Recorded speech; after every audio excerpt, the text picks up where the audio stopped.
Nintendo's sixth home console is right now poised to become the lodestar of the 8th generation. Last year, with the 7th generation going into its 6th year in the console space, and with gamers anticipating a third Xbox, a fourth PlayStation to push the performance envelope into the 8th generation, E3 2011 seemed the ideal moment of choice to pull back the curtain on these long-awaited super systems. Yet, when the smoke cleared, the only 8th gen console to take the stage was Nintendo's. And even some Nintendo faithful thought the Wii U was hardly what they expected. I mean, how could this even count as a real new system, let alone a next gen system? I mean, surely now that Nintendo's fired the first shot with their eight little pop gun of a system, now Microsoft and Sony are going to come out guns a-blazing with the real next systems, the super-powered third Xbox, the PlayStation 4, going to blow Nintendo's obsolete gimmicky Wii U out the water. But that didn't happen. I mean, Microsoft, Sony, they didn't speak a word of their new systems. In fact, they seem to want nothing more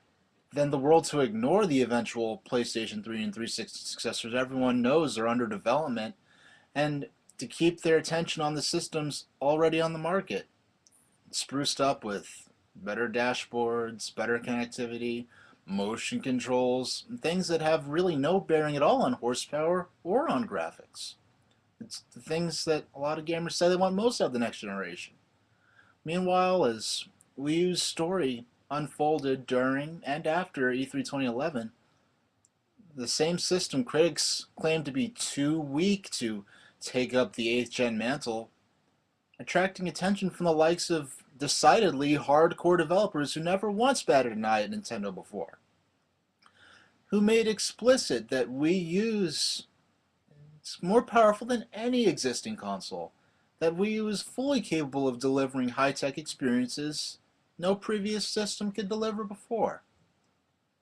And after months of speculation, with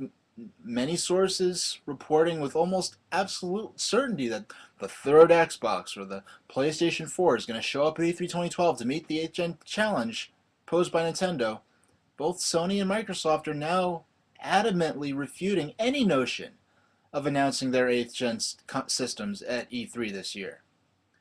So, that virtually guarantees no third Xbox or PlayStation 4 will hit store shelves at any point during 2012, and that therefore they really have no chance, virtually no chance of being officially announced until at least E3 2013, and very, very little chance of even coming to market any sooner than November 2013 in Japan and North America, to speak nothing of when those systems are going to show up in Australia and Europe and the rest of the world that tends to get their stuff a lot later than America or Japan. So what that means is, by the earliest conceivable opportunity for a third Xbox or a PlayStation 4 to even get their hats in the 8th generation ring, Wii U will have already reigned for at least a full calendar year as the most powerful HD home game console on the market, the only option for gamers who demand the absolute cutting-edge visuals and technology. And by then, Nintendo's vision for the 8th generation will have already gained traction and exposure, and will have fully, or at least partially, demonstrated its worth, or lack thereof. Wii U has a lot to prove. So now, with Sony and Microsoft playing spectator in the 8th gen race for at least 2012, and likely most of 2013, if not longer,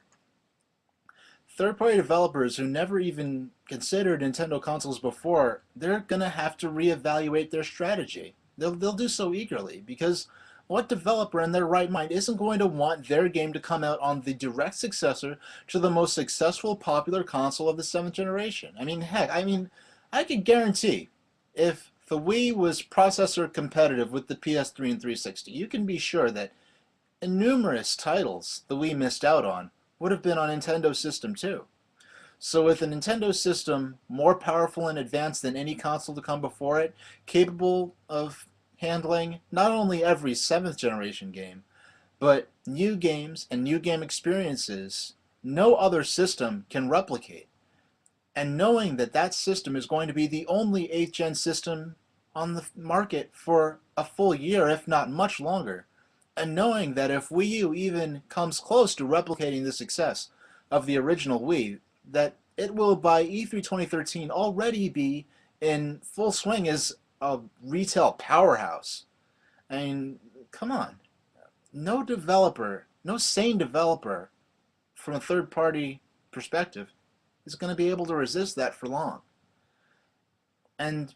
all that is not even considering what Nintendo themselves are still hiding from the public about Wii U. And that's not even considering what Nintendo set in motion behind the scenes in the development community before and since E3 2011 when they approached game makers with Wii U, with aspects of Wii U not even known to the public yet. That's not even considering the upheaval Nintendo instigated within the development teams working on Sony and Microsoft's 8th gen systems when they brought Wii U out onto the E3 2011 stage. And believe me, there are quite some interesting stories to be told in that department. So,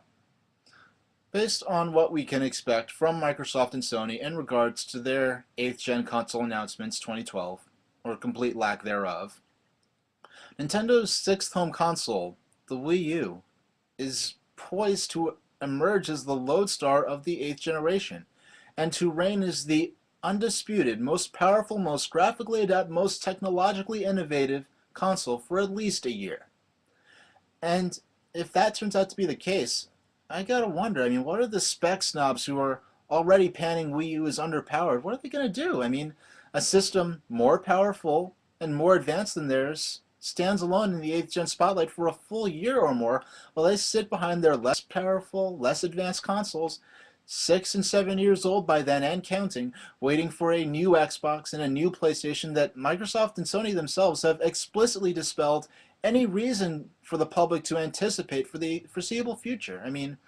either the spec snobs are going to have to embrace Wii U, or stick by their 7th gen consoles and admit that they're just bitter partisans who hate Nintendo, or that there are more important factors in choosing a console than hefty horsepower and flashy technology. I mean, of course, Sony and Microsoft could throw a curveball and make a surprise announcement at E3 this year, but as it stands, January 2012, that is my outlook on the 8th generation. And no matter which consoles or companies you're rooting for, you cannot deny that it is a thrilling time to be a gamer, and that this year's E3 is going to be one to remember. Thanks for watching.